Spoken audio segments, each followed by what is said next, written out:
Obrigado, Sereno. Primeiro que você falou um monte de mentira, esse chave de ouro é escambau. Vamos fechar de algum jeito, do jeito que der. Segundo que, pô, é um prazer estar aqui, cara.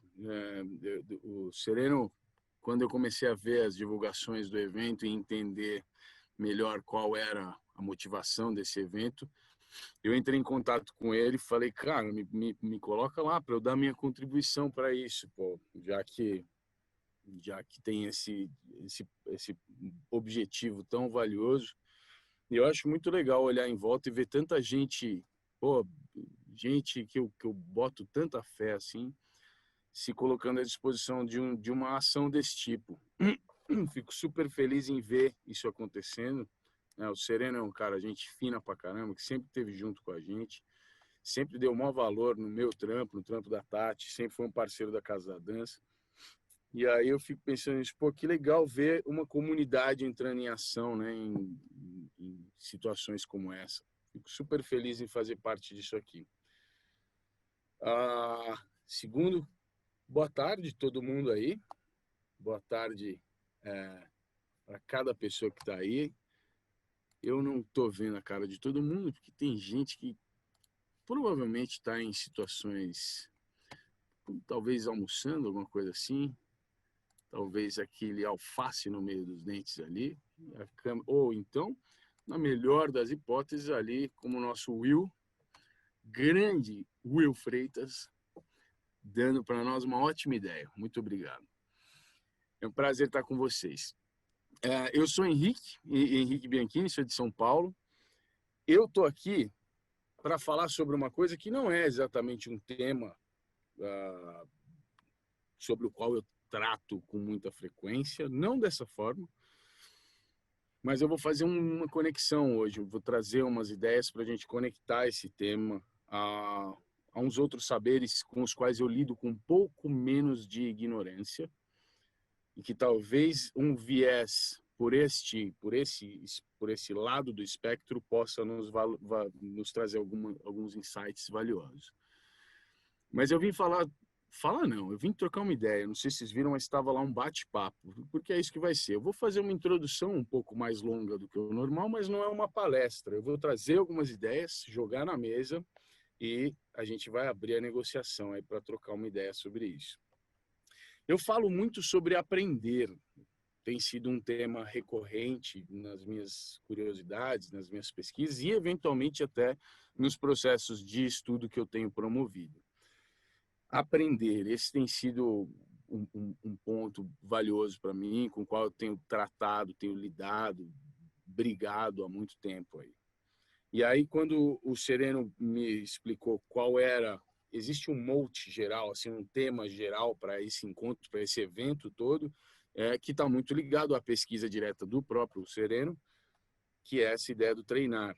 E eu falei para ele, cara, eu não falo muito sobre treinar, pelo menos não formalmente, mas eu acho que tem alguma coisa aí que vale a conversa.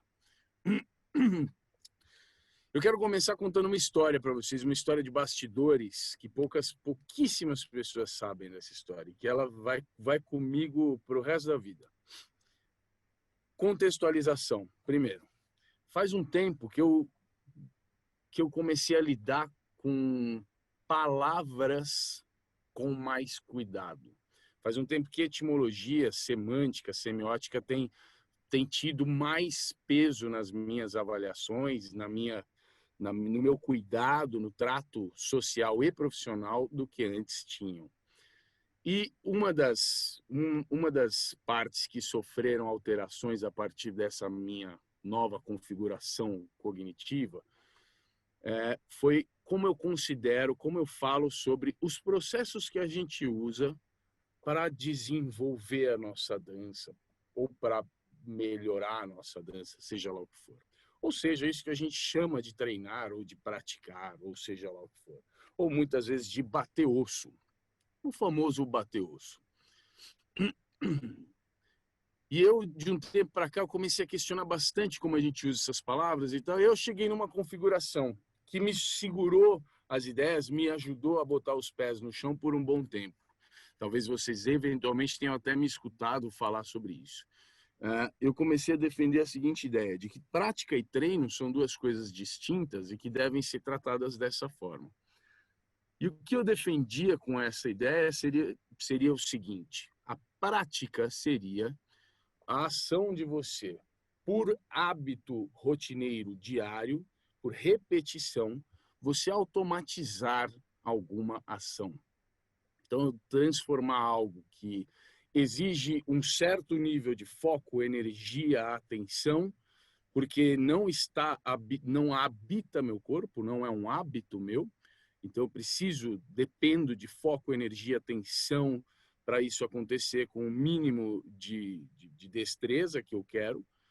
E se eu fizer isso mais e mais vezes, repetir essa ação mais e mais vezes, os processos cognitivos, os processos neurais físicos mesmo, falando sobre conexões sinápticas, falando sobre desenvolvimento, ampliação da rede de bainha, de mielina, a parte física mesmo vai transformando aquela ação em algo que depende de menos foco, energia, atenção, e eu posso fazer isso com mais tranquilidade e, inclusive, dedicar foco, energia e atenção para tarefas secundárias, enquanto esta primária continua acontecendo quase que automatizada. Isso na minha concepção, é algo que você adquire por meio da repetição cuidadosa, uma repetição com parâmetros, né? Isso seria, então, a prática, na minha concepção até então.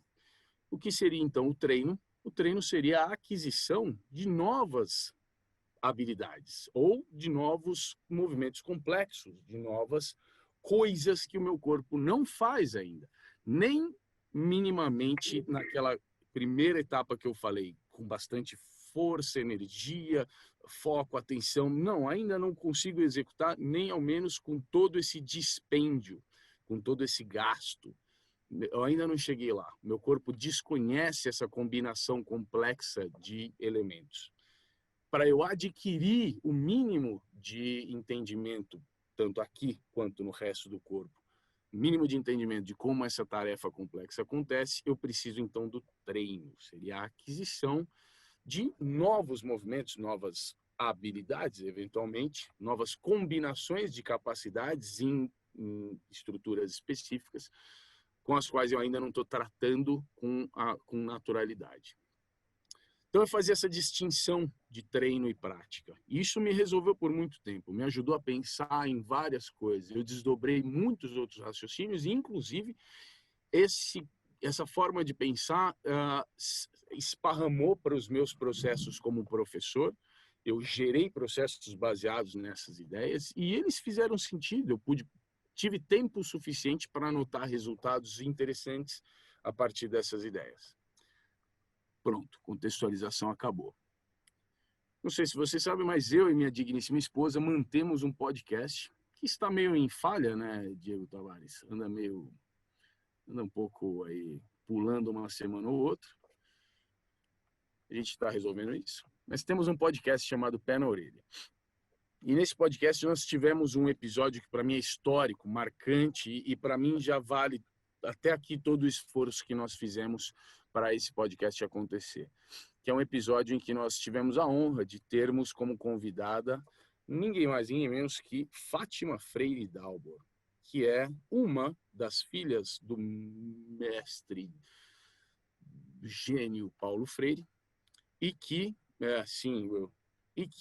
segue muitos dos passos do painho, como diz ela, e é uma pedagoga de mão cheia e contemporânea, uma pedagoga que aqui está hoje nestes nossos tempos, vivenciando esses tempos tenebrosos e usando as suas avaliações para reconfigurar os processos que ela considera valiosos, no sentido de fazer as pessoas aprenderem. E tivemos essa conversa com a Fátima, que foi, se você ainda não escutou, faça esse carinho em você mesma, em você mesmo, e vai lá ouvir. E tem uma parte da conversa que não foi para o ar. Uma parte da conversa que ela pediu que fosse retirada. Uma historinha de bastidores agora. Tem um trecho da conversa em que em algum momento eu falo, sei lá, porque a Tati, inclusive, com a equipe de funcionários da Casa da Dança e tal, ela usa lá, tá, e aí para ela gera uns treinos, a gente faz uns treinamentos lá e não sei o que e tal, e a gente faz assim. Eu passei alguma informação para ela sobre a nossa rotina usando esse termo. Nós fazemos alguns treinamentos e não sei o que lá. Pois bem, ela complementa a frase dela, a fala dela, continua, e depois ela fala assim, tá, é o seguinte, Henrique, você vai me desculpar. Eu vou falar um negócio agora e eu gostaria que não fosse pro ar. Você pode fazer uma edição depois e tirar o que eu vou falar? Cara, sim, claro, fica à vontade. Que raios passou na sua cabeça para escolher essa maldita dessa palavra? Por que é que você pensou em usar a palavra treinamento? De onde veio isso? Por que você pegou essa palavra? Henrique, Henrique, nós estamos conversando há tanto tempo. Eu aceitei vir aqui trocar essa ideia com vocês porque eu estou vendo que... Por que você... O que aconteceu, Henrique? Pelo amor de Deus. Cara, ela desceu um sarrafo virtual em mim. Ela acabou com a minha corja ali. Ela desceu o sapato na minha orelha. E eu não entendia o que estava acontecendo.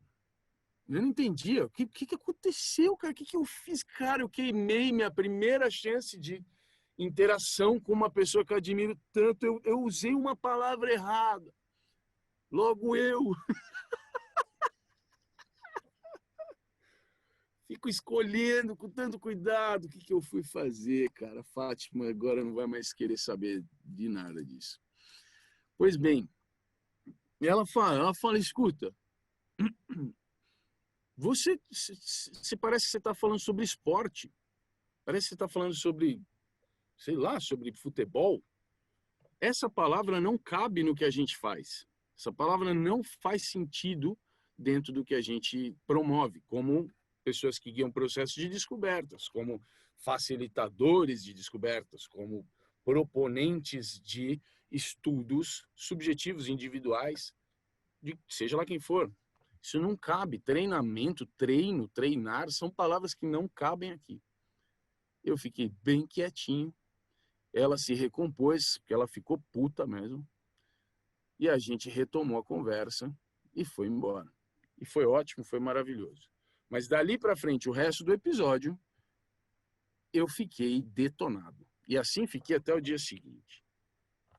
Não só porque eu havia recebido uma coça de uma pessoa que eu não queria receber uma coça, não só porque eu recebi uma coça, porque falava eu de algo que eu imagino entender razoavelmente bem, mas principalmente porque o que ela me falou sobre esse problema terminológico colocava por terra abaixo, por água abaixo, toda uma construção ideológica, terminológica que eu vinha sustentando há um bom tempo e que sustentava desdobramentos em vários outros níveis.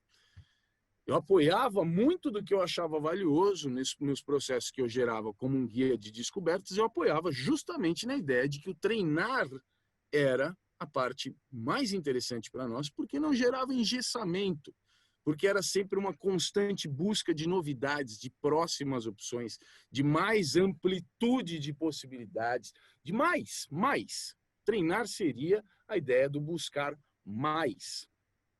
E, de repente, essa pessoa que eu tanto valorizo me tira essa palavra do vocabulário. Empurra para escanteio e não apenas fala, procura outra. Tipo, talvez tenha uma melhor. Não, por que você usa essa? Que desastre. Pois bem, isso me fez pensar por muito tempo. Por muito tempo. E eu cheguei à conclusão, porque existe sempre a opção de você ouvir essa pessoa que você valoriza tanto, pensar e chegar à conclusão de que não. Não concordo. Isso é algo que a gente precisa exercitar, tá? Essa autonomia de raciocínio. Eu aplico isso na prática com todos os meus mestres na dança. E é muito valioso. olhar para essas pessoas sem perder o respeito e a admiração e conseguir encontrar pontos nas falas, ideias delas que para você não se sustentam. Isso é valioso, desde que você consiga encontrar formas de se contrapor. E esse é o caminho que vale a pena. Não adianta só, eu acho que não, porque isso já fizeram muito comigo. Eu acho que não. Eu acho que não, não dá um passo adiante, só coloca uma pedra no caminho. Mas eu penso que não porque, e aqui segue uma linha de raciocínio. E eu poderia ter desenrolado isso em relação a essa fala da Fátima. Mas eu não pude, não consegui. E eu passei a concordar com ela. Por quê? Vejam só. Agora eu peço que vocês se envolvam na conversa pela primeira vez. Quando eu usava a ideia, a palavra treinar, quando eu falava sobre treinar, né? Então lembrem-se, eu falava, praticar seria você ficar repetindo o que você já sabe para melhorar isso, ficar mais automático e tal, menos dispendioso e pronto. Treinar seria a aquisição de novas coisas, novas habilidades, novas combinações de capacidades ou novas combinações complexas de habilidades. Então, seria a aquisição de coisas novas. Alguém pode me ajudar com uma outra palavra, ao invés de treinar, para falar sobre isso? Aquisição de novas coisas? Pesquisar? Pesquisar seria a busca que eventualmente pode te levar a algo. Né? A palavra que para mim, quando caiu no meu colo e eu fiquei com vergonha, é aprender. Eu ficava usando a ideia de treinar para tentar falar sobre aprender. E foi aí que eu entendi por que eu tomei uma bronca. Porque eu me considero há tanto tempo alguém que lida justamente com aprender. Eu estudo tanto para ser o melhor agente de proposição de processos para que as pessoas aprendam as coisas que elas querem aprender. E quando eu fui falar sobre isso, eu não usei a palavra aprender, eu usei a ideia de treinar. Então, a partir desse momento, eu uso um policiamento na minha fala, que é difícil pra caramba, é super complicado por conta do hábito, e eu tento ignorar a palavra treinar. Enquanto eu conseguir encontrar uma outra palavra para o que eu quero falar, principalmente quando eu estou falando sobre a aquisição de algo novo ou algo que você não tem ainda, o aprender, eu faço a opção pelo aprender. E hoje em dia a ideia de treinar para mim seria muito relacionada àquilo que antes eu entendia como prática. Essa distinção que eu fazia semanticamente, hoje em dia não me funciona mais, não faz sentido para mim. Eu não defendo essa ideia como algo conclusivo ou absoluto, assim como estou aqui hoje contando para vocês que o que eu falei por, sei lá, 5 anos, hoje em dia para mim não faz mais sentido. Pode ser que a gente se encontre de novo daqui a 5 anos e eu esteja aqui contestando novamente isso que hoje eu falo para vocês.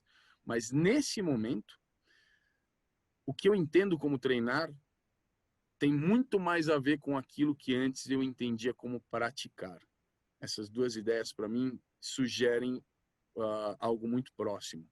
E aí eu comecei a buscar referências sobre isso na etimologia, né? No estudo das raízes do léxico, de onde vem a nossa linguagem. E eu comecei a perceber que na etimologia é muito difícil distinguir o significado destas duas palavras, o treinar e o praticar, apesar de terem alguns usos diferenciados, elas são muito difíceis de se diferenciar enquanto o que elas significam, o que elas simbolizam. Então, minha gente, essa é a lição que eu aprendi recentemente e que agora eu estou tentando ver quanto isso se sustenta. E eu, de forma muito precoce, decidi vir contar essa história para vocês. De forma muito precoce, porque ela é recente e ela ainda está sendo tratada por mim, tanto aqui dentro, quanto nas minhas práticas e nas práticas que eu promovo. A ideia de que o aprender muitas vezes é entendido por nós como uma atividade separada dos processos humanos cotidianos, e a gente traz até palavras diferentes para falar sobre isso, inclusive essa que eu usei por tanto tempo, treinar. Aprender talvez seja o caminho. Pensar que estou aprendendo. O aprender talvez seja o caminho. Muito bem. Essa foi a introdução da nossa conversa, do nosso bate-papo. Abri meu coração com vocês. E eu tenho certeza que tem um monte de coisa que vocês querem contestar e falar assim, não boto fé, duvido, discordo. Parece que o Wiki levantou a mão, é isso? Alguém colocou aqui. Faça isso. Mas depois dessa observação já até abaixei.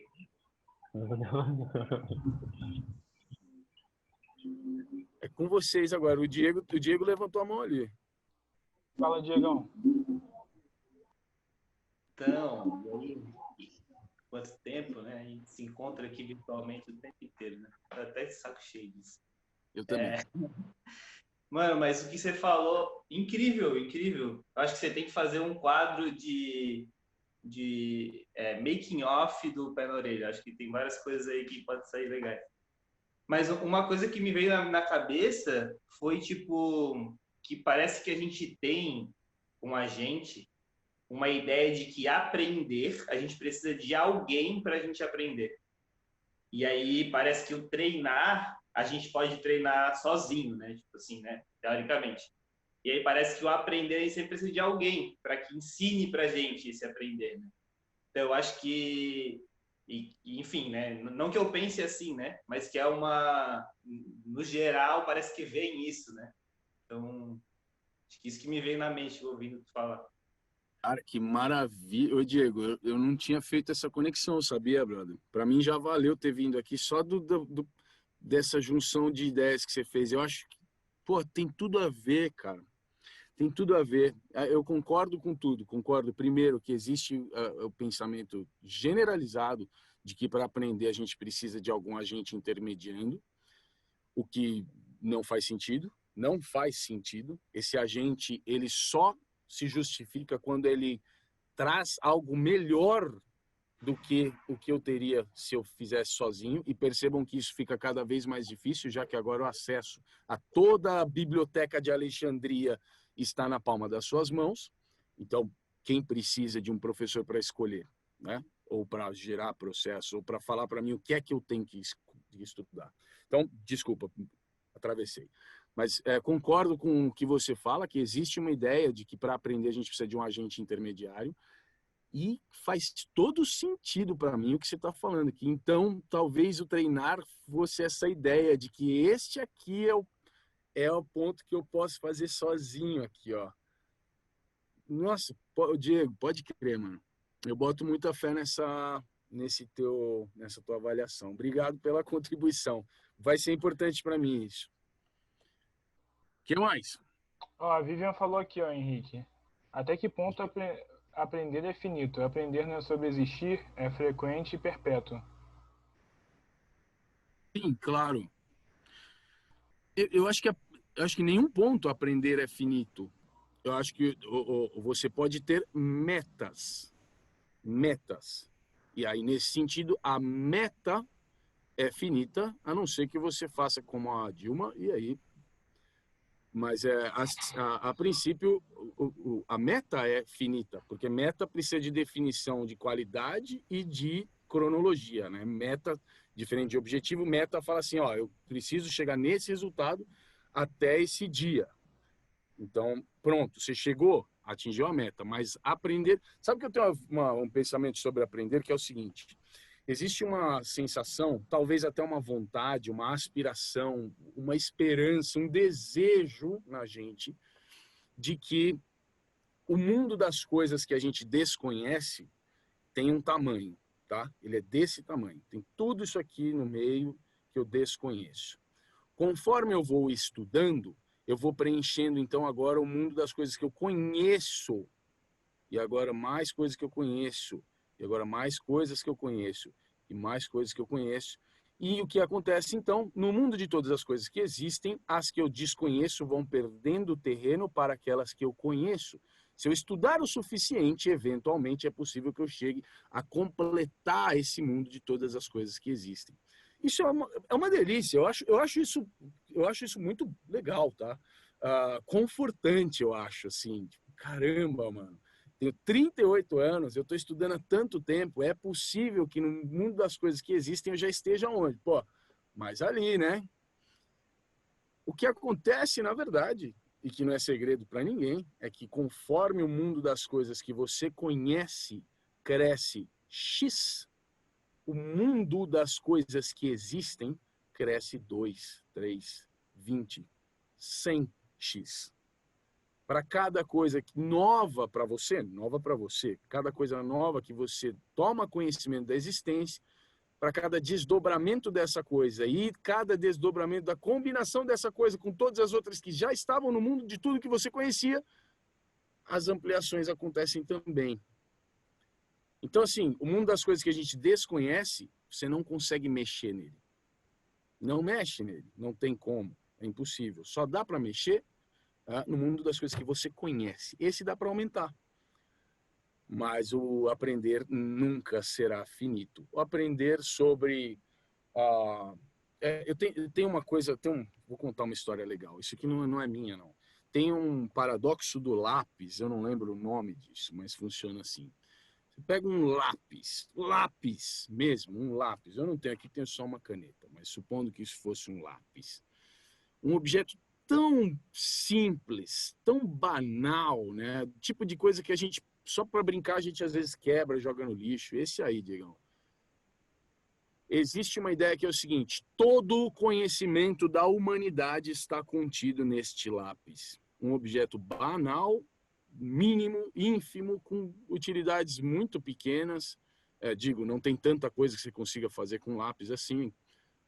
Todo o conhecimento da humanidade está aqui. E a prova disso é você, sem nenhum suporte de qualquer outro ser humano que veio antes de você, construa você mesma, você mesmo, um lápis, como esse que você tem na mão.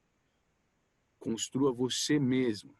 Mas eu vou lá e eu corto ali aquela arvrinha que eu tenho no... você corta. O que você usa para cortar? Usa uma faca. Tá. Então alguém te deu uma faca. Volte 2 casas. Não, mas eu construo uma faca. Você constrói com qual ferro? Que eu peguei ali, no fundo de casa tinha um ferro lá. Alguém minerou esse ferro, alguém temperou esse ferro, alguém moldou ele, alguém... Volte 2 casas. E assim por diante. Então, para mim, essa é uma representação de quão infinito é o mundo das coisas que a gente ignora. O que é que dá para mexer? Dá para mexer naquilo que eu tenho controle, aquilo que eu eventualmente sei. E a gente pensa assim, mas dá para eu saber o suficiente sobre, por exemplo, sei lá, o funcionamento de um DVD player, não sei. Se eu estudar o suficiente, eu consigo saber tudo sobre ele. Mas ele é feito do quê? Então volte 2 casas. Tem coisas ali dentro que você não vai conhecer jamais. Enfim. Acho que eu fui longe demais. Desculpa. O Ike levantou a mão. Vai falar aí, Ike. Lança aí.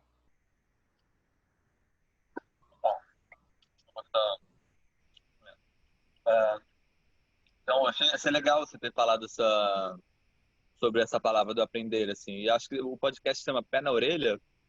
Pô, então acho que faz até sentido ter tomado um pé na orelha, né, com uma entrevistada. Acho que tá no contexto.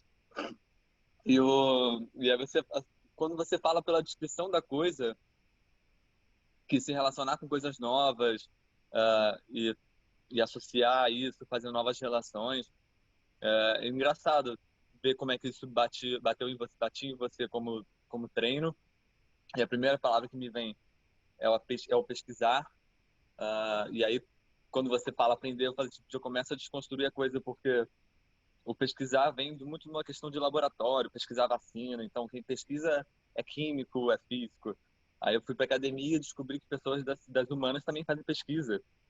E aí depois eu fui para a dança contemporânea e descobri que as pessoas fazem pesquisa com movimento. Para mim isso era impensável, né? Que pesquisar fosse uma coisa, o movimento pudesse ser pesquisado, né? Então e, e aí eu falo, o que me faz pensar no aprender?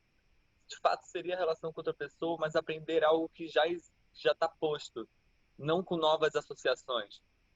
Então aprender na minha cabeça vinha como o absorver algo que já existe, porque associar coisas novas estaria no pesquisar ou para outras coisas além. E que, claro, não existe essa linearidade da coisa, mil coisas, tanto é que a gente descobre quando o professor, que você aprende com o aluno aprende com o professor aprende com todo mundo, e nas discussões, nos debates, da coisa como acontece, né? E é engraçado ter falado essa última fala agora, que me fez pensar muito sobre me colocando como professor, né? E diferente, assim, até mesmo o Davi, né, que se formou na escola de danças, eu não me formei, mas passei 5 anos aprendendo muito a relação básica de uma dança acadêmica.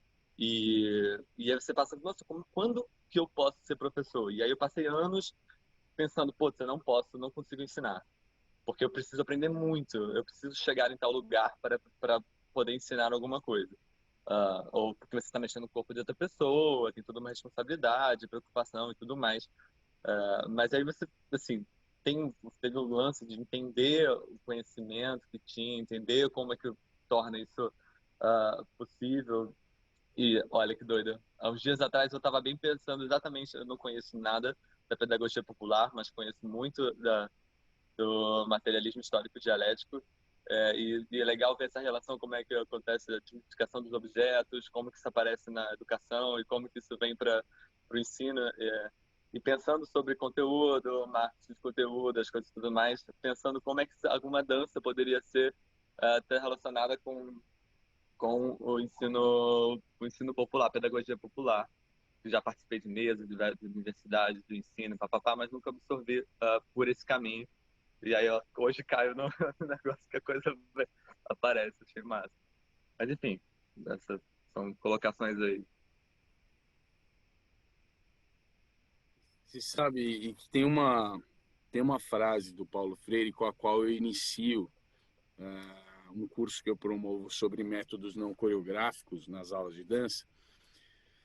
E ele fala, foi aprendendo, foi aprendendo socialmente, foi aprendendo socialmente que homens e mulheres descobriram que era possível ensinar. E daí, então, descobriram que era possível ensinar melhor.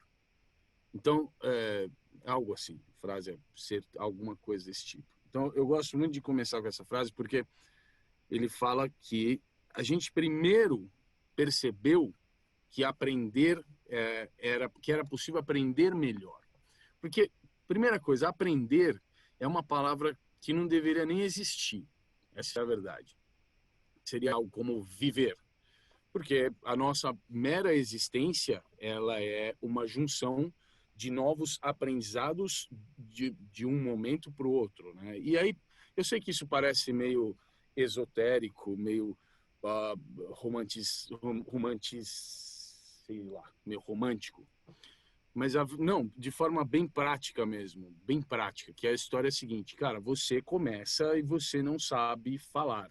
E você é obrigada ou obrigado a começar a tentar e tentar entender as informações que estão à sua volta e vamos ver que de repente você está falando. Então, você não tem nem professor nessa época, porque não importa, não existe código.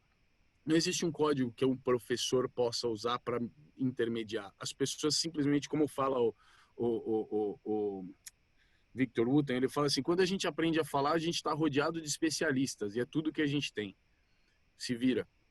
Todo mundo é especialista naquilo que você quer aprender.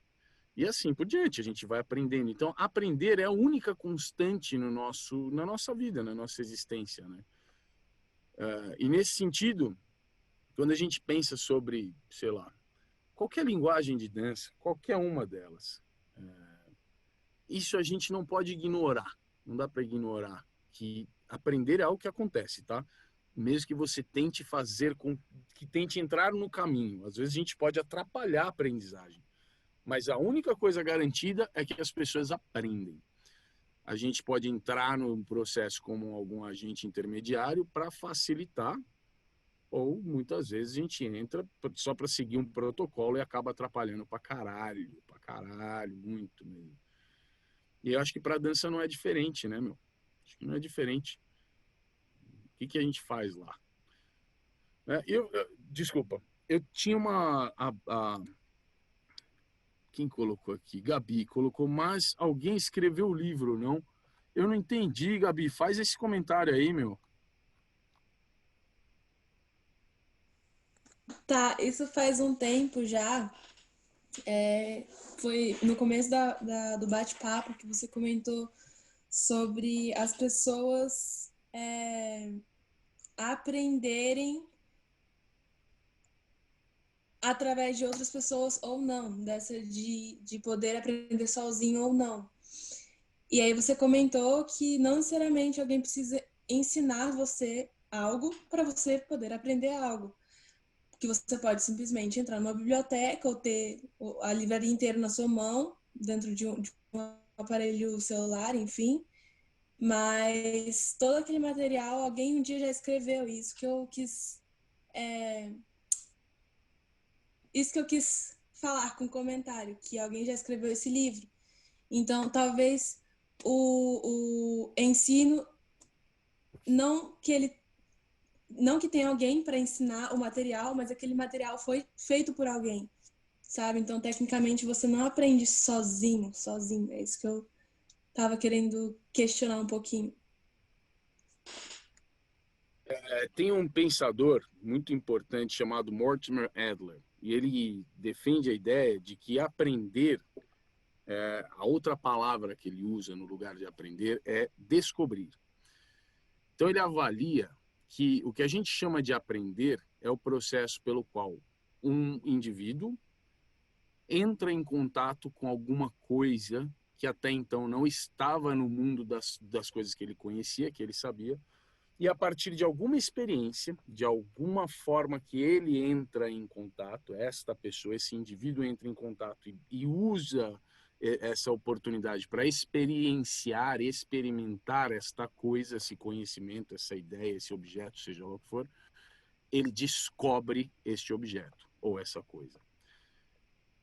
Isso não quer dizer que toda vez que eu vá aprender algo, eu vou ter que inventar algo. Senão, na verdade, a humanidade ainda estaria sem nenhum código de comunicação, a gente não existiria, na verdade, não existiria humanidade. Então, o andamento, o progresso de qualquer civilização depende do acúmulo de saberes. Então, a pessoa que veio antes de mim, ela entendeu, descobriu algumas coisas até então.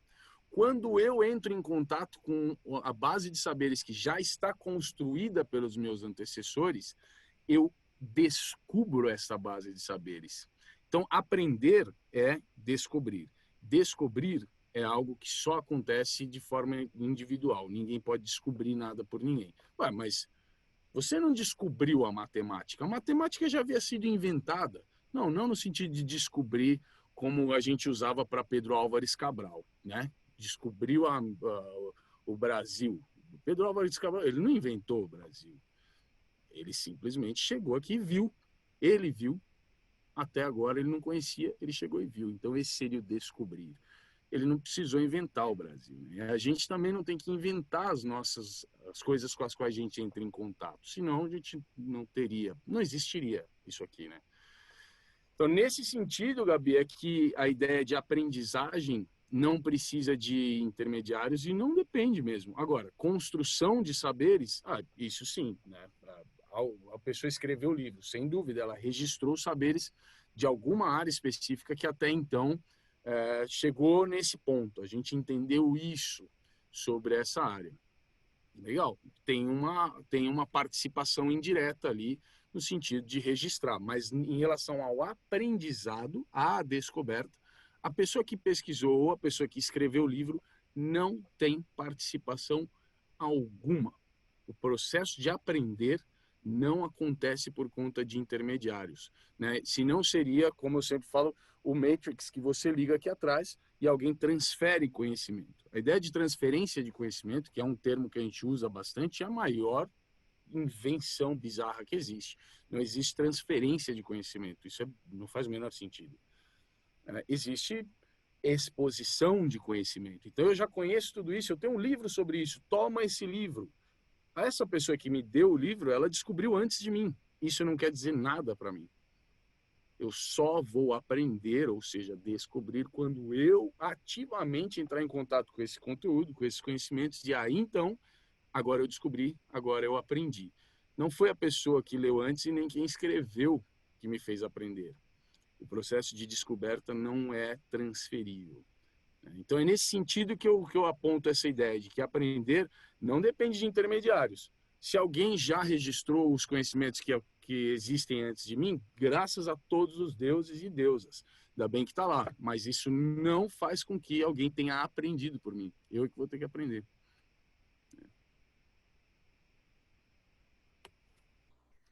O que mais? O Tom tá aí, não vai falar nada? É isso mesmo? A Mariana Close botou aqui, ó, uma parada interessante. Isso me lembrou uma fala do Flávio Augusto sobre o que o Henrique disse de conhecimento. A gente só sonha com o que a gente conhece, então à medida em que aprendemos, temos novas ideias. Mais ou menos, viu? Sabe por quê? Eu penso, sabe a ideia do... Essa seria a ideia do empirismo, né? A ideia do John Locke, a qual se opõe bastante Lacan. Eu gosto muito de Lacan.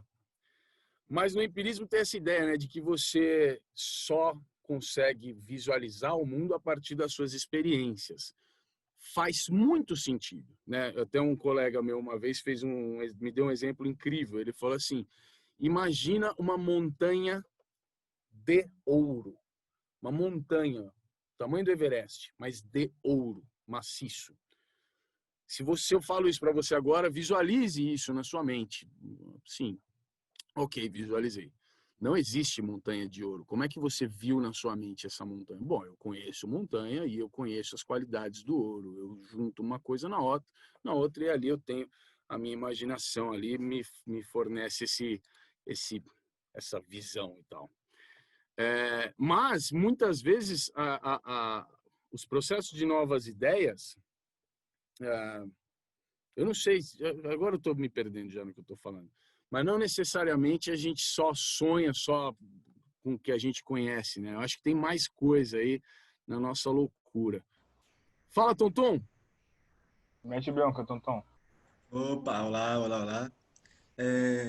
Eu sempre fico, tipo, pensando nos meus processos de ensino, porque, querendo ou não, como professor, a gente precisa estabelecer uma relação entre ensinar e aprender. E eu imagino que essa relação, ela não seja em nenhum nível linear, né? Não é porque eu ensino que você aprende, e não é porque vocês aprendem que vocês aprendem a mesma coisa. Mas aí a gente tem situações, por exemplo, que você mesmo falou da matemática, né? Onde o conhecimento a gente entra em contato com ele, mas ele é de certa forma igual para todo mundo, né? Tipo assim, 1 mais 1 tem que ser 2. Mas não necessariamente a gente pensa a matemática igual, que é onde entra a minha personalidade, a minha individualidade de como eu penso a matemática. O que o professor ou o educador, ou minhas próprias pesquisas, meus próprios aprendizados, podem influenciar na não linearidade do conhecimento, entende? Do tipo, como que eu posso não tornar a minha aula linear ou tornar a minha aula mais linear? Porque às vezes você vai ter conhecimentos que são, por exemplo, conhecimentos técnicos, em sua teoria eles são mais lineares, porque eles são estabelecidos entre todos, mas existem conhecimentos que não são técnicos, que não são lineares. Como que eu consigo afetar isso diretamente? Ótima pergunta, cara. Eu vou trazer uma primeira reflexão sobre o assunto que você traz. A primeira reflexão seria, antes de tentar responder como eu faço, para não transformar todo mundo em, sei lá, máquinas que fazem os mesmos tipos de processamento, ao invés de pensar como eu faço para isso não acontecer, eu pensaria o que é que a gente faz normalmente que gera esse tipo de processo, né? Como é que a gente, o que é que a gente tem feito na dança como guias de processo? O que é que a gente tem feito que tem engessado as pessoas? E aí não é difícil responder. Todos os processos generalizadores, né? Todos os processos que lidam com interesses, habilidades, estados de espírito, sei lá, nível de vivência, todos os processos que pegam todas essas coisas e linearizam e sei lá, não sei, deixam homogêneo, todos os processos que fazem com que as pessoas sejam entendidas como iguais em todos os aspectos e, portanto, recebam os mesmos estímulos e recebam os mesmos conteúdos e tenham os objetivos decididos de forma extrínseca e generalizada, são os processos que fazem com que as pessoas fiquem lineares, né? Todo mundo pense do mesmo jeito. E aí, claro que eu estou colocando no topo dessa lista os processos coreográficos mais tradicionais que a gente usa. Então, eu pensando, né, que os processos que a gente usa, que tratam as pessoas como sempre iguais em todos os aspectos, e que todo mundo vai aprender a mesma coisa sempre, que inclusive são alguns dos processos mais contestados em toda a educação mundial, desde o modernismo, né? Nós estamos falando desde a década de 20, pelo menos desde a década de 20. Então, se a gente está falando sobre isso, eu acho que esses são os processos que a gente deveria usar. Por exemplo, vamos lá. Todos os processos construtivistas, não importa qual braço do construtivismo, desde o Piaget até as versões mais não ortodoxas e viajandonas, galera de humanas, povo da miçanga de hoje em dia. Todas elas tratam as pessoas como indivíduos, porque qual é a base, qual é a ideia essencial do construtivismo? O conhecimento é construído pelos agentes da descoberta, ou seja, quem estiver estudando, os estudantes ou os chamados alunos, são eles que constroem o conhecimento. Tá, e o que o professor faz aí nesse bagulho, mano? O professor vai ficar desempregado. Se quem constrói é o estudante, o professor. Se o professor não for bom o suficiente para participar do processo como mediador, que vai fazer com que a descoberta do estudante seja mais eficiente, menos dolorosa, mais duradoura, mais transformadora de forma positiva, se o professor não conseguir agir dessa forma, ele não tem que estar lá. Não tem que estar lá. E é esse o meu ponto drástico sobre professor, professora. A gente é dispensável. A gente é totalmente dispensável. Quando a gente pensa na maior parte dos professores que estão... Professores não. A maior parte das pessoas que são consideradas professoras e professores na dança, principalmente nessas danças que a gente trata, enfim, hip hop, ou que seja lá o que for. Essas danças. A maior parte das pessoas que são consideradas professoras e professores, elas só estão lá porque a presença delas é motivante, porque o exemplo da dança delas é motivante, porque a criatividade delas me impressiona, porque eu tenho uma vontade de ser essa pessoa. Agora, a participação dessa pessoa no processo efetivo de aprendizagem, ou seja, de descoberta, é nula. É nula. Mas como é que eu conheço um monte de gente que aprendeu a dançar fazendo só aula de coreografia? Claro, a gente aprende. É a primeira coisa que a gente faz. Ninguém consegue tirar isso de nós. Quando eu aprendo, descubro coisas novas e progrido só em aulas coreográficas, o mérito é meu e não daquela pessoa que está ali na frente. Né? Então, estou circulando, né, Tonton? Mas tudo isso para mim é parte da minha resposta, da minha primeira análise para você. Como é que a gente faz para garantir, ou pelo menos para me certificar de que eu estou fazendo o máximo para que os processos dos meus estudantes não vão se tornar lineares? Todo mundo vai pensar igual, todo mundo vai querer igual. O processo não pode ser linear. O processo que eu estou gerando com eles não pode ser linear. Tem que ser subjetivo, individualizado, tem que considerar os objetivos de cada pessoa, tem que ter processos diferentes para cada pessoa. Ah, mas isso dá muito trabalho. Dá trabalho se você quiser se enganar e você falar, ah, não, mas eu estou usando processos individualizados. Mas quem está criando tudo é você. Aí dá trabalho mesmo, você criar uma coisa e fazer, você mexer as perninhas de cada estudante, você não vai conseguir, é muito trabalho. Mas o processo é uma sugestão que o professor dá e a construção é feita pelo estudante. Nesse raciocínio, isso é extremamente possível. E eu acho que é o caminho mais eficiente, é entregar autonomia e ficar instigando individualmente, pessoa por pessoa. Claro que isso no palco do Internacional de Curitiba, com 1000 pessoas embaixo, não vai acontecer com tanta maestria, né? Mas na sua turma, com 20 pessoas, dá. Né? Enfim, esse para mim é o caminho, é individualidade. Não é outro. Eu vejo assim. O chat tá pegando fogo aí, Henrique. Pensar nesse tempo também, né? Porque acho que a gente pensar nessa demanda de uma urgência, de entregar a coisa, né? Acho que é por isso que a gente acaba entrando, se emburacando nessas doideiras. Porque o tempo de pesquisa, o tempo de descoberta, o tempo de aprendizado é outro, né? Não é de pronta entrega. Você tá. E aí a gente está lidando com, tá indo numa outro fluxo, outra coisa. Enfim. Vou ler algumas coisas aqui, que aí fica registrado no áudio.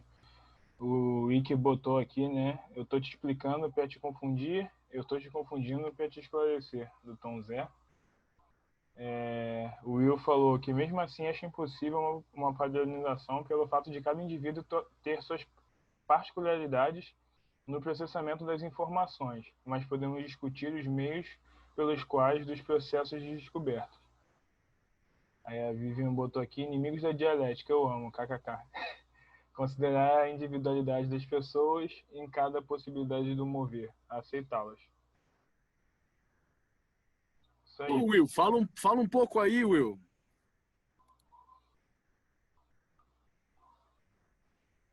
Will... Ele é legal ouvir um pouco o Will falando sobre isso, que é um cara que estuda pra caramba essas coisas também. O Will falou pra caramba no sábado passado aí, que ele teve... Tava Sorte aí de na mesa vocês. redonda. E ontem falou um pouquinho também com o pessoal do improviso. Pois é, eu tô me abstendo aqui, porque eu acho que já falei muito, mas... Enfim, eu também sou um cara interessado por refletir sobre isso, mas eu acho que é um pouco daquilo que eu falei. Por mais que a gente tenha a ilusão de tentar padronizar alguma coisa, é impossível, porque né, os humanos, cada ser humano, cada ser humaninho, cada indivíduo tem suas complexidades, seus processos cognitivos e vai elaborar e processar essas informações de uma maneira diferente, né? Mas eu acho que a gente, sim, o que a gente está fazendo aqui, eu acho, é discutir os meios pelos quais, né? Como a gente entende esses caminhos, né? Esses caminhos e tentar entender um pouco mais, refletir um pouco mais sobre a função do professor, né? Do guia de experiência, ou até como o Henrique sempre bate nessa tecla, né? O que a gente entende sobre ser professor ou não, né? Eu acho que essa é a grande discussão, é uma coisa que a Henrique vem fomentando bastante no mercado e que eu acho que é uma discussão que tem que crescer cada vez mais, porque é isso, né? Essa diferença de nomenclatura, né? O que é ser um professor, o que é ser um coreógrafo, o que é ser um bailarino, enfim, é uma discussão que eu acho que tem que estar cada vez mais vigente, assim. O que eu acho de louvável nesse evento é que a gente teve muito pouca aula de coreografia, e mesmo as aulas que eu presenciei, por exemplo, que foram de coreografia, tiveram um caminho de construção para se chegar numa determinada ideia, né? Eu também não sou contra a coreografia, nem nada disso. Eu acho a coreografia uma ferramenta incrível, só que eu acho que a gente ainda tem um entendimento, talvez seja esse o ponto onde eu tenho tentado fazer algumas interferências é que coreografia pode ser construída de muitas formas. Eu acho que nesse sentido a gente tem um conhecimento, conhecer procedimentos, né, estudar o que já foi feito, e ampliar o nosso entendimento sobre o que é a construção de uma coreografia, pode trazer transformações profundas na maneira com que a gente faz isso, né? Porque existem muitas maneiras, e a coreografia, inclusive, pode ser construída a partir do entendimento dos alunos sobre o estudo daquilo que está sendo feito na aula, né? Essa é uma visão que eu utilizo bastante. Muitas vezes a coreografia está nas minhas aulas, mas eu contribuo muito pouco com algum passo pronto para aquela coreografia aparecer, né? As coisas eu só vou dando tarefas e as tarefas vão fazendo com que a coreografia aconteça, assim. Então eu acho que esse talvez seja um ponto interessante da gente gerar mais discussões sobre, né? Sobre os caminhos pelos quais, né? O que que eu faço? Como que eu faço? O que já foi feito até hoje, né? O que enfim, todo o movimento do modernismo que afetou a dança e em cheio, né? Que o Henrique citou desde o século XIX ali, principalmente depois da década de 40, 50, 60, 70, então nem se fala com o que aconteceu nas maneiras com que a gente entende a construção de processos coreográficos, e processos artísticos, processos de ensino, nesse caso direcionados à dança, né? Então, eu acho que é nesse ponto que a gente deveria aprofundar mais essa discussão mesmo, assim. Eu acho que é isso, acho que seria essa a minha contribuição sobre isso, assim, essa discussão que a gente tem que falar. A gente começou falando de treino, mas já estamos falando aqui de outras coisas, mas eu acho que é isso. Acho que a gente precisa reaprender ou aprender várias outras formas de coreografar, né, de gerar processos para desencadear em produtos, né, que são coreografias e afins. Eu quero colaborar aqui com uma coisa também, né, que a gente veio com esse papo já pegando o gancho do Will, a gente começou com o que é treinar e a gente já está numa outra viagem, né? O que é treinar na dança. E eu fiquei refletindo sobre isso, né? Sobre o treino e a prática. E assim, em primeiro momento, com as definições que o Henrique trouxe, eu penso que a prática me lembra muito os treinos de característica global, e o treinamento, como a gente vê na dança, pelo menos, ele pensaria mais nas características específicas, assim, por exemplo, né? Como os caras...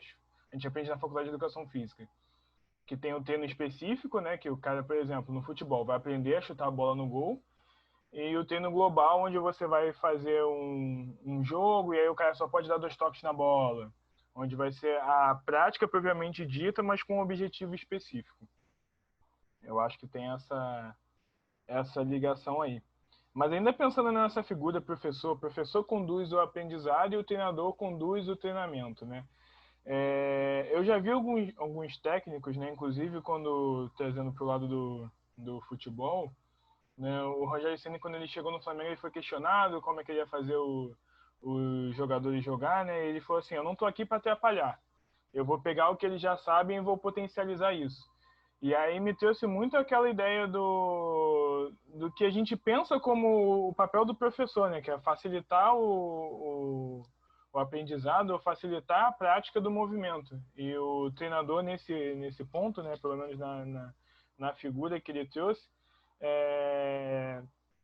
tá indo por esse mesmo caminho, quando tem outros treinadores, né? Que pensam naquele esquema fixo, não, o meu jogador tal tem que sempre jogar pela ponta e tudo mais, e ele tenta colocar aqueles jogadores numa caixinha, muitas vezes o time não dá liga por isso. Então, eu vejo, né, que apesar de serem distintos, esse universo do esporte, por mais que seja mais específico, ele também tem essas conexões com esse nosso universo pedagógico, né, do aprendizado. Fala, Tonton. Isso que tanto você falou quanto o que o Will falou também, para mim sempre sempre vai ser uma discussão muito importante. Tipo, eu não tenho problemas com coreografia, por mais que eu já tenha abandonado esse tipo de processo dentro da minha aula. Eu acho uma ferramenta também muito brilhante, né? Muito incrível, porque você gera sensações muito positivas no seu aluno. Às vezes a pessoa tem certos problemas, não acredita que ela consiga fazer e ela se vê fazendo e isso gera uma emoção positiva, né?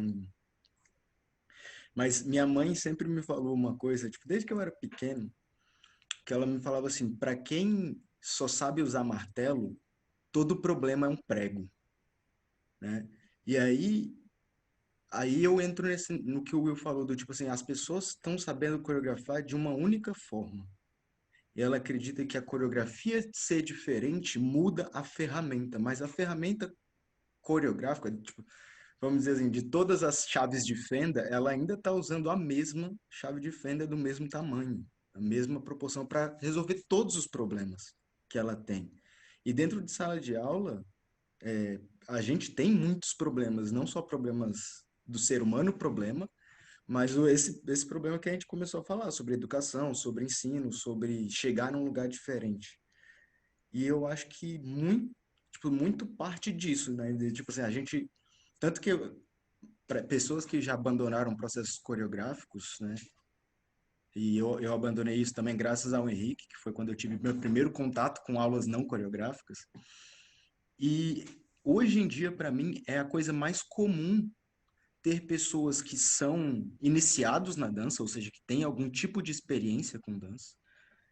E eu falo assim, não, porque eu não trabalho com processos coreográficos. E aí a pessoa me pergunta, ué, o que que a gente vai fazer se a gente não vai fazer uma coreografia?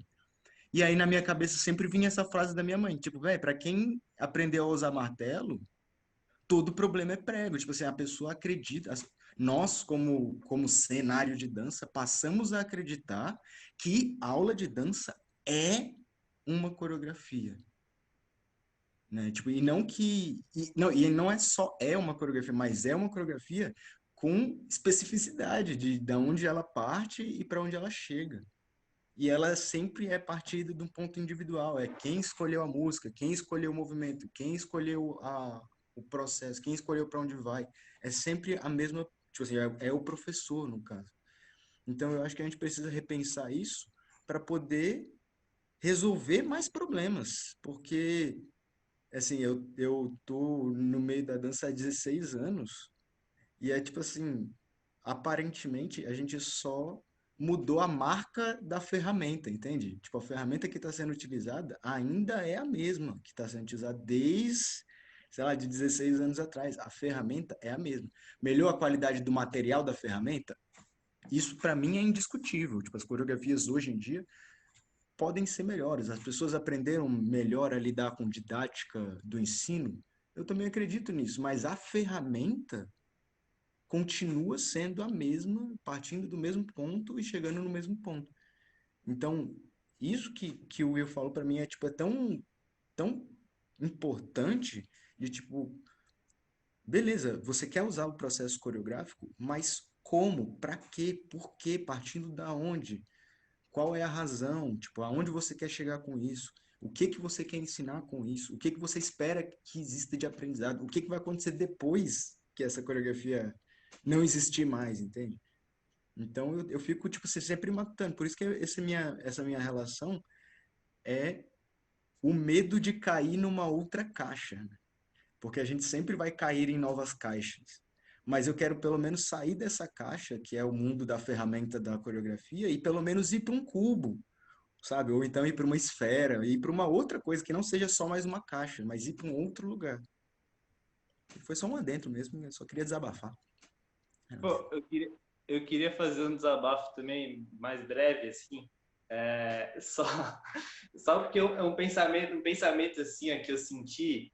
Eu me sinto hoje no meio da dança quase que na política, assim, uma polarização, assim, tipo, gigante, assim, sabe, né? Tipo, que infelizmente se criou isso, né? Talvez o Henrique, influencer aqui, foi um cara que fez isso acontecer aí, que é a coreografia versus improviso. É culpa dele.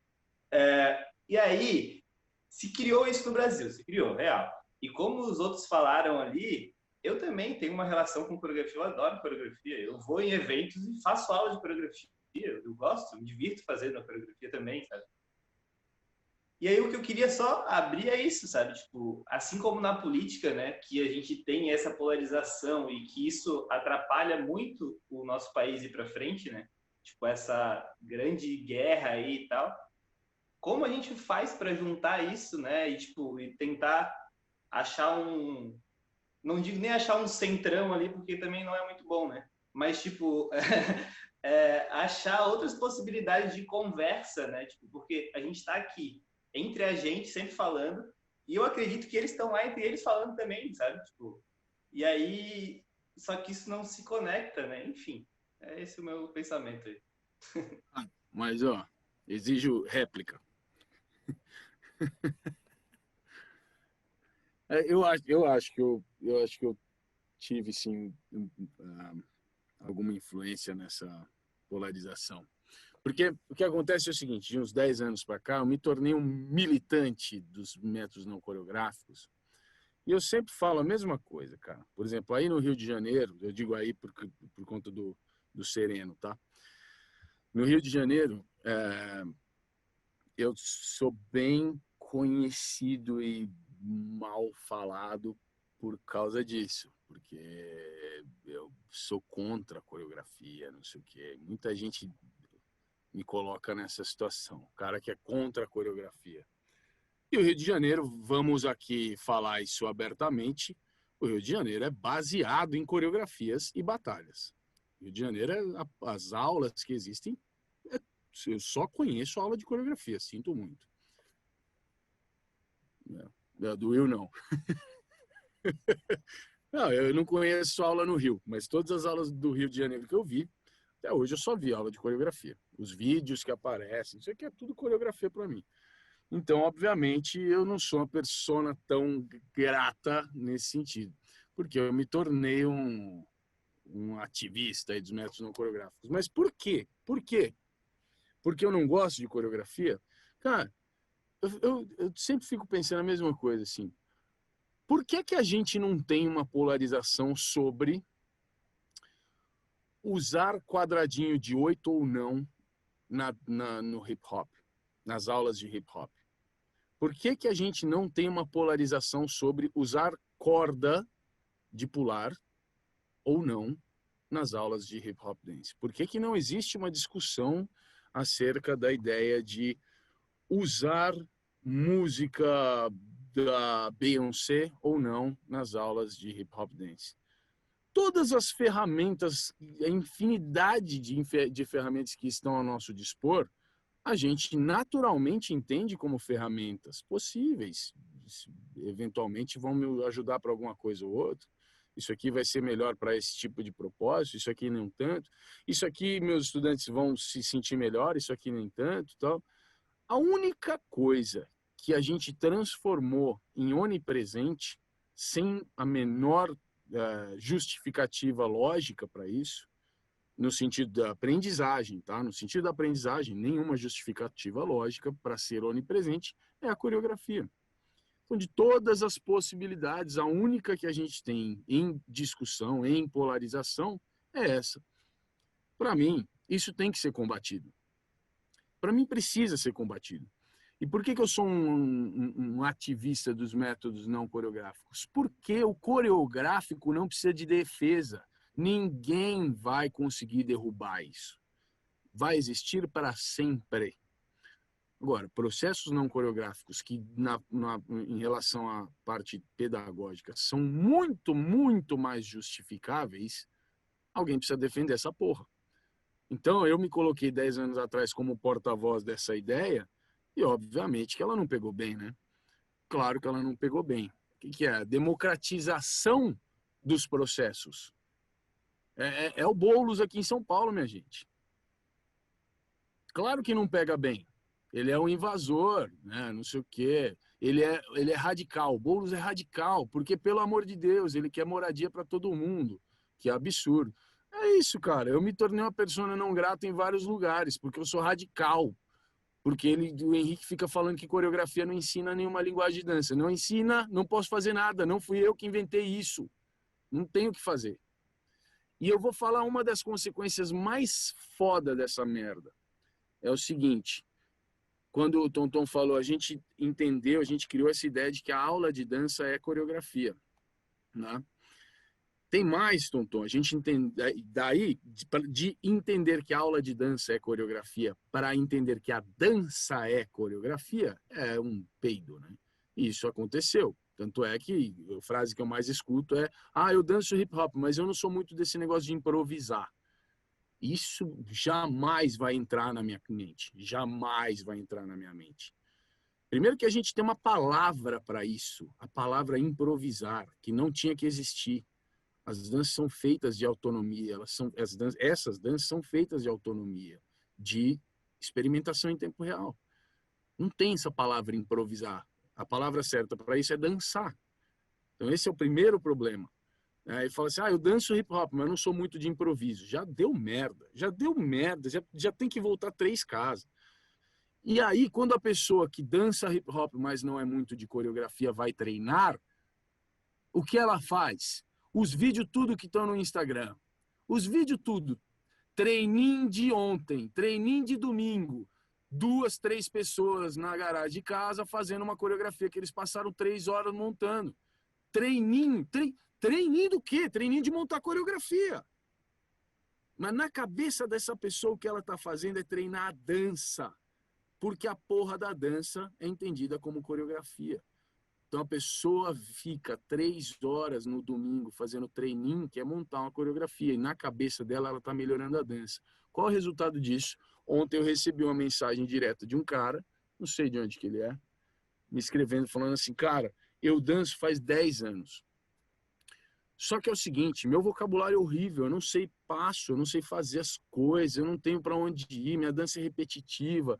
E eu treino pra caramba, cara. Eu falo, eu quero aprender, quero melhorar, como é que faz? Minha primeira pergunta é, como é seu treino? Eu junto com os meus parceiros, eu escolho pessoas diferentes para estar comigo. A gente fica, cada um sugere um passo, a gente junta, tal, faz uns coreografia, tudo. É a maior enganação, o maior engodo que passou assim, é a maior mentira que já foi distribuída para o nosso meio. É a maior mentira. E é por isso que tem que ser radical, no sentido de, qual que é o radical? É igual o Boulos mesmo, é assim, o que o Henrique fala? Que tem que democratizar a expressão dentro do código da dança que você escolher, tá? Se você escolheu uma dança, é preciso que a sua expressão seja democratizada aí dentro desse código que você escolheu. Porque se você não escolher código, mais aí a pessoa que não escolhe código nenhum e só faz aula de coreografia, aí não é um problema da dança, é um problema da psiquiatria. Aí precisa tratar de outro jeito. Mas quem escolhe um código, já escolheu uma caixa, né? Eu estou falando das caixas, quando você escolhe um código, você escolhe uma caixa. É balé que eu quero, é jazz dance, modern jazz dance, é hip hop dance, é house, você escolheu uma caixa. Não é importante, é indispensável que dentro da sua caixa de escolha a expressão seja democratizada. Que não tem alguém escolhendo para você que passo você vai fazer, como você vai fazer, o ângulo da flexão do cotovelo e qual é a música que você vai usar para dançar essa sequência de passos. Isso não pode acontecer, cara. Né? Então pensa, o treino, a ideia toda dessa conversa aqui se fudeu também por causa dessa ideia de que a dança é coreografia. Fica meu desabafo.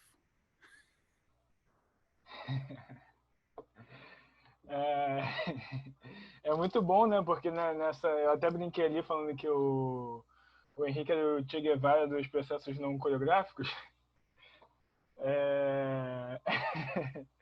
E a gente estava falando nessa coisa do sentido dos processos coreográficos, né? E os sentidos dos processos coreográficos, eles entram justamente nessa questão capitalista, né? Assim, é muito mais fácil eu vender uma dança de produto do que uma dança de processo.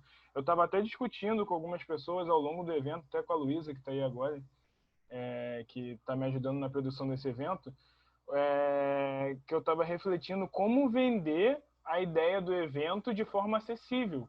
Porque eventos normalmente desse tipo, a gente vai ter esse número, 15, 20 pessoas, 25, se for um evento divulgado com mais tempo, né, e tudo mais. Mas se você faz um evento só com os professores mais badalados de coreografia, você vai ter 60, 70 pessoas, né, pensando no formato online, até mais se for num formato presencial em larga escala. E eu acho que isso tem, na minha opinião, né, até agora como tendo essa experiência como produtor de evento, eu acho que isso tem 2 pontos, né? Uma que, de fato, né, processos coreografados são mais fáceis de vender como produto. E eu acho que o outro ponto é que a gente precisa, assim como o Boulos evoluiu de certa forma, né, a maneira dele de vender a sua ideologia, eu acho que a gente precisa evoluir ainda muito a nossa forma de vender ideologia, né? Porque eu tava me pegando nisso, a Luísa estava falando assim, não, mas que palavras você quer usar? Mas o que o evento traz? Quais são os benefícios? E aí eu tinha um texto. Eu não tinha coisas que poderiam caber num Reels no Instagram, né? Eu não tinha 1 minuto para vender o evento. Eu precisava de um vídeo do IGTV. E aí a pessoa já passou o feed, né? Então, trazendo essa provocação, a gente tem 11 minutos, galera. Vamos que vamos. Quem quer falar aí um pouco sobre isso?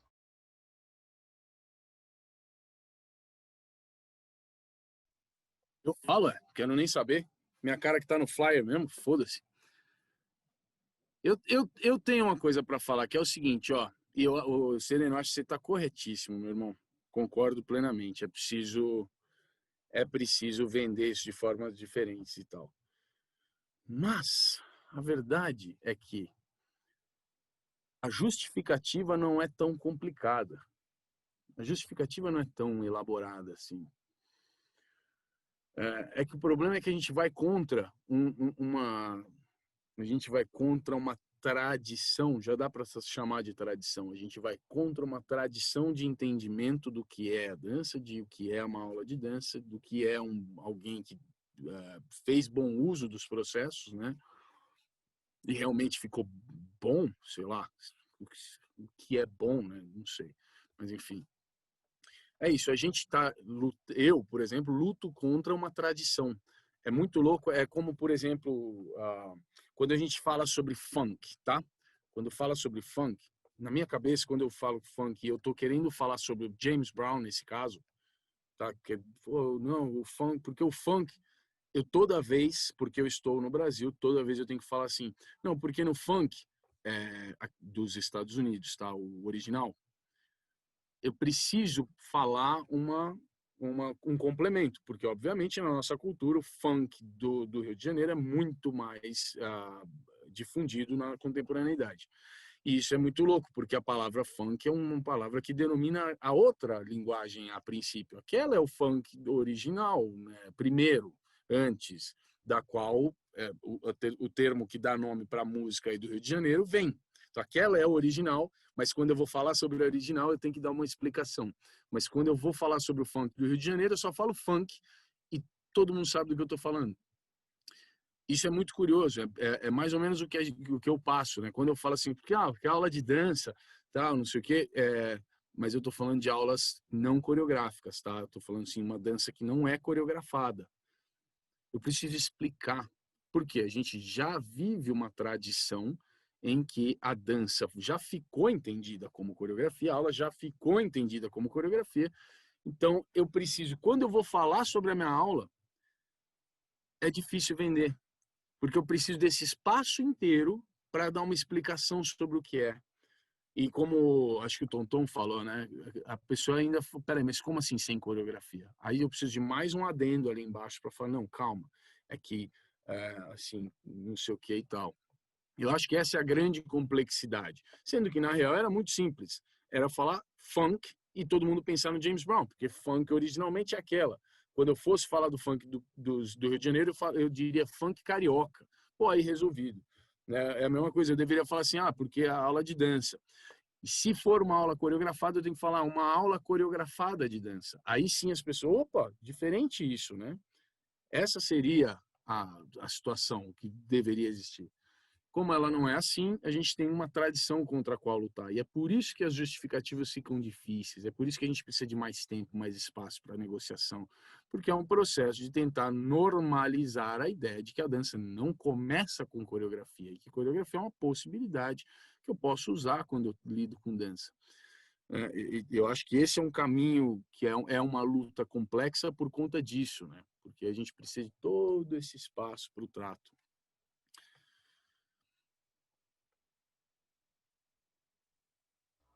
É massa, sabe? Como é que as coisas são, às vezes, niveladas pelo baixo, assim. Você está falando... O que, a apropriação também e a ressignificação ressignificação das coisas também é legítima e necessária, né? Então, mas o que a gente costuma sempre é apagar o que já está feito. A gente falou que é construção social, como é que é do registro, de aprendizado, como é que isso é necessário, porque é isso, assim, as coisas têm que ser mais complexas, né? Tipo, funk, por que que ele não pode ser funk carioca ou funk paulista, ou como tem dentro da subcategoria, funk ostentação, funk não sei o quê, surgiu agora um funk de pelúcia, e, enfim, outros tipos de coisas, mas a gente sempre costuma zerar a coisa, botando uma coisa sobre a outra, né? Dando uma enterrada no que já existe, com uma ressignificação que pode ser legítima, mas às vezes apagando história, né? E apagando memória. Funk de pelúcia, o do... Esqueci o nome, vou caçar depois eu ponho aí.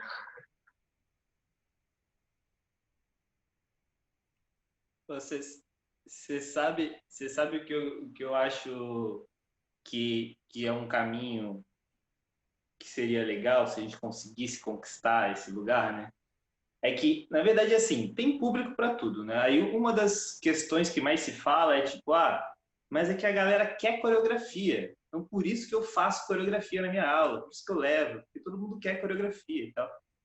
E aí tem uma questão que é tipo assim, mas será que essa pessoa conhece, tem poder de escolha? Ela sabe o que existe no outro lado também, sabe?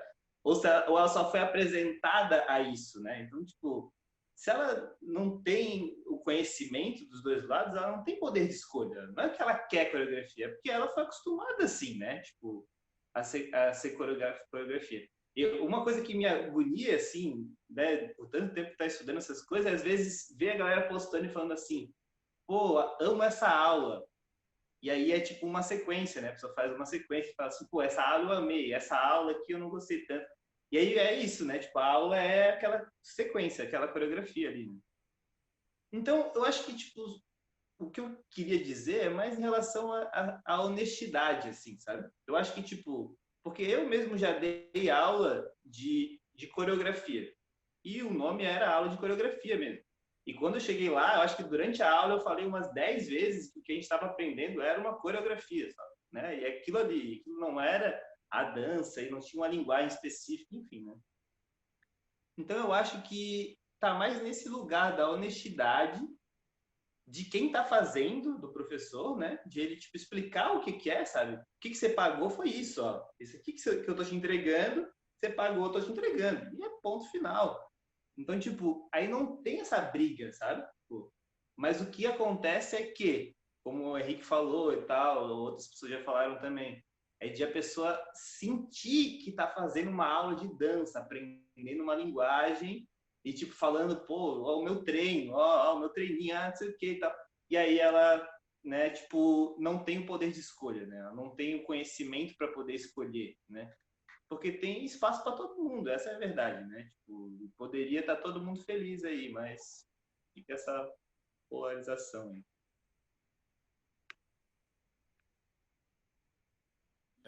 Eu concordo, Diego. E complemento, cara, acho que você falou é muito importante. Não é uma escolha. Não é uma escolha, porque a segunda opção não foi demonstrada, a segunda opção não está disponível, não está acessível.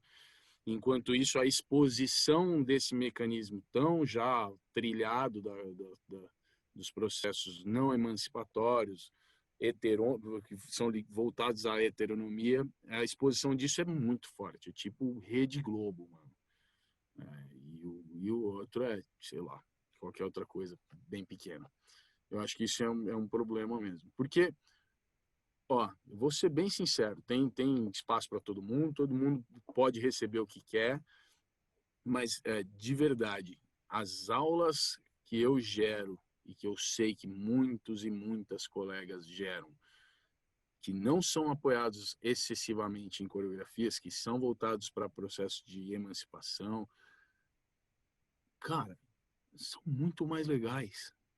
Os resultados são muito mais interessantes. A quantidade de coisas que evoluem, que melhoram nessas aulas para além dos passos que são aprendidos, quantidade de coisas é muito grande, né? Muito grande.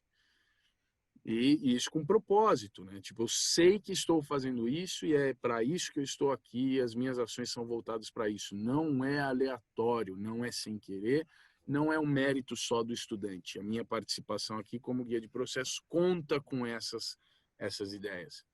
Então, assim, pô, de verdade, as pessoas que falam, porque sem a coreografia ferrou, o que eu vou fazer? Meus estudantes não gostam, e a dona da academia não sei o que lá. Eu entendo todos esses problemas, eu passei por eles.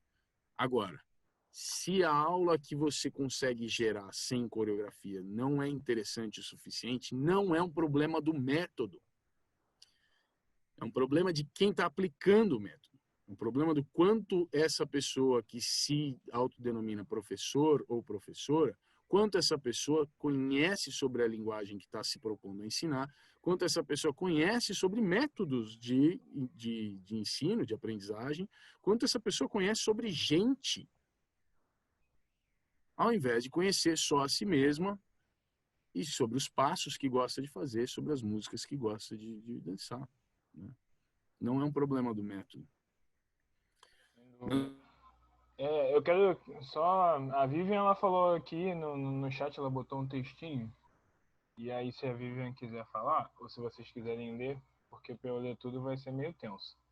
E ela trouxe um ponto... Gente, eu tô num lugar que tem muito barulho, não dá para eu ler. Eu achei um ponto interessante, né, que a Vivian, ela lidou com aula de dança contemporânea, e ela trouxe esse lado das danças acadêmicas, né, dela lidar com corpos que foram doutrinados academicamente, né, a fazer balé clássico, outras linguagens, e ela traz a possibilidade desses corpos se moverem de outra forma, né, se moverem de forma espontânea. E que isso é uma quebra de paradigmas também, né? Então não é uma coisa que acontece exclusivamente com as danças urbanas, né? Mas eu acho que no nosso caso tem essa especificidade de terem nomes diferentes, né? Assim, eu acho que na dança contemporânea, por um tempo, eu acredito, pelo menos no meio da dança, eu vejo que hoje em dia é um pouco diferente. Mas na dança contemporânea, por um tempo, tinha as pessoas que pensavam que a dança contemporânea era aquilo que acontecia no Surfing Can Dance, né? Aquelas coreografias lá e tudo mais. O famoso lyric jazz. E aí, hoje em dia, eu vejo que esses processos como que a Vivian conduz são mais entendidos como aulas de dança contemporânea, no geral, né? Eu acho que a pessoa já tem esse conhecimento. Nas danças urbanas, a gente está algumas casas atrás, né? Assim, a pessoa pensa na aula de hip hop, é aquela aula que eu faço a coreografia com a música do Drake. Do Drake ainda, né? Enfim, mas vou passar a palavra para o Tonton, para a gente poder fechar, que a gente está 1 minuto depois do prazo. Mas é normal, né? A gente passa mesmo. Na verdade, agora eu acabei me perdendo já dentro do que você estava falando, já a cabeça já foi para outro lugar. Mas se voltar depois, aí eu trago de novo. São tantos insights, né? Bom, eu vou fazer uns agradecimentos, então. Se pintar alguma coisa, a gente quebra aí esse final. Henrique, muito obrigado por estar aqui, nos ajudando a pensar sobre isso. Eu não imaginava para onde esse caminho, para onde essa conversa iria, né? Quando eu vi o título, e assim, foi surpreendente e estimulante, né? Que ele já chegou assim, o que é treinar na dança, né? Já dizendo assim, pô, treinar não funciona mais e tal. E a gente falou, ixi, deu ruim. O bagulho foi muito doido. Mas eu acho que essas provocações são muito importantes, né? Nesse evento a gente teve muitas aqui, né? E eu, como organizador do evento, eu participei de todas e vi o quão rico foi isso, né? Eu sei que nem todo mundo pôde estar presente em todas, mas vão ter os vídeos depois e assistir certamente não é tão legal quanto participar, mas se possível assistam porque, enfim, eu acho que muita ideia boa foi trocada aqui, né? E eu estava falando até com algumas pessoas ontem que é importante que a gente mantenha esse estímulo, né? A gente participa desse tipo de encontro, desse tipo de evento e a gente fica com aquela energia de tipo, vamos à mudança. E aí a gente volta para a rotina e aí a chaminha vai apagando, vai apagando, vai apagando e a gente acaba não provocando muitas ações para mudar o rumo do sistema, né? E eu espero que esse evento aqui ele possa ser mais uma chaminha para se conectar com várias outras que a gente conhece aqui, né? Que a referência maior que eu tenho, pelo menos, é o evento que o Henrique e a Tati conduzem lá na Casa da Dança, né? Tem segundo de verão, assim como o Salazar, que estava aqui ontem, tem o IMAX e outras propostas que vocês possam trazer aí, tanto nas aulas individuais de vocês, quanto eventos que forem gerados, né? Eu acho que quanto mais a gente falar sobre isso, mais fácil vai ser esse discurso, né? A gente não vai precisar de um vídeo no IGTV para explicar o que vai acontecer no evento. É só falar, ó, vai ter evento de tal coisa e as pessoas já entendem o que é, né? Já vão ser atraídas ou não por isso. Eu agradeço aí, Sereno, pelo espaço para essa brincadeira toda. O Diego, esses dias, eu não lembro o termo, mas o Diego falou que eu sou o destruidor de termos, sei lá o que você falou, que era o quê, meu? Eu não lembro a palavra que ele usou. O Henrique acaba com os conceitos todos. Os termos, assim, qualquer conceito que tem, ele vem para destruir. Ele acabou com a live da Tati esses dias aí. Eu acho que eu tenho um talento para isso. Para complicar. Um talento para complicar. E aí é isso, né, Sereno? Pô, o evento tem um viés aí de treinamento e tal. E aí, pô, Sereno, deixa eu participar aí, põe lá para falar sobre um pensamento sobre o que é treinar na dança. É a primeira coisa que chega e fala assim, então, não tem esse negócio aí não. Mas eu me orgulho muito de algo que pauta de verdade, isso não é só uma frase, isso pauta de verdade as minhas ações, que eu não tenho muita resposta para as coisas, mas eu fico tentando fazer as perguntas ficarem um pouco mais inteligentes, um pouco mais profundas, um pouco mais amplas, sei lá. E eu acho que são essas minhas ações aí que o Diego falou, que eu acho que é verdade, às vezes eu dou umas derrubadas nas coisas, complico pra caralho e tal, dou um maior trabalho, acho que elas estão ligadas a essa minha motivação de não lidar com o simples, não lidar com as respostas óbvias, ou principalmente com as perguntas. A gente faz muita pergunta idiota, essa é a real. E então acho que hoje deu certo, porque puto, não dá para ser pior do que vir aqui e falar com o que é treinar na dança. Ó, a mulher lá falou que não tem treinar. Não tem coisa melhor do que vocês irem depois desligar o computador e ficarem puto da vida, querendo procurar quebrar essa ideia, buscar outras coisas. O descontentamento é valioso. Então, obrigado pela atenção e paciência de vocês aí. É um prazer estar no meio dessa galera. Queria que isso fosse diário. Queria que a gente tivesse a oportunidade de ter umas trocas dessas com mais frequência. Mas, de preferência, em situações em que o Rodrigo pudesse continuar dando aula, né? Não precisaria se juntar só por causa disso. Então, Rodrigão, obrigado e só o melhor para você. Valeu, minha gente.